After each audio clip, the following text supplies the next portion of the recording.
আমরা এখন দেখে নেব যে জ ফোলা এবং র ফোলার মধ্যে পার্থক্য কী।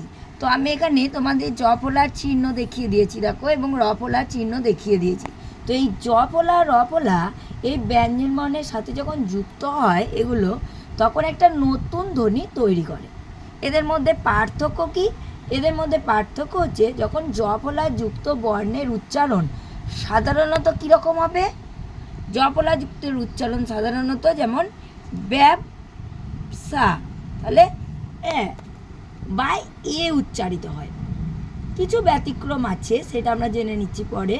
র ফলাযুক্ত বর্ণের উচ্চারণ স্পষ্ট র বা কম্পিত র এর মতো হয়। কেমন সেটা আমরা একবার দেখে নিই। কম্পিত র অর্থাৎ কেমন,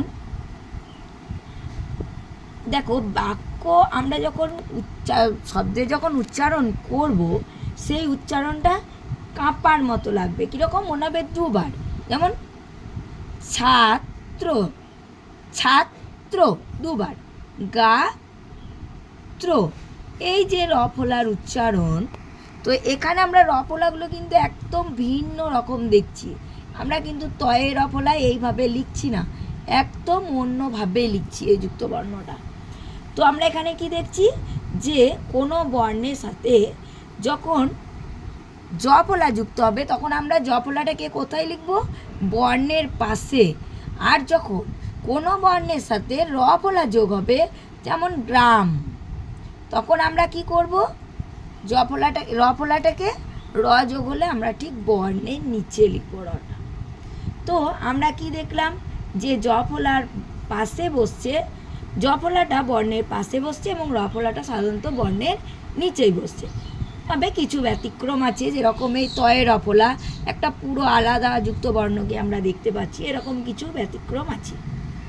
এবার কি আমরা দেখব? যুক্ত বর্ণের সাথে র ধ্বনি যুক্ত হচ্ছে যখন গ্রাম, গ্রাম উচ্চারণটা দেখো, ক্রয়। অনেক ক্ষেত্রে হয়ের সাথে যখন জ ফলা থাকে তখন কিন্তু আমরা হজ্জ বলি,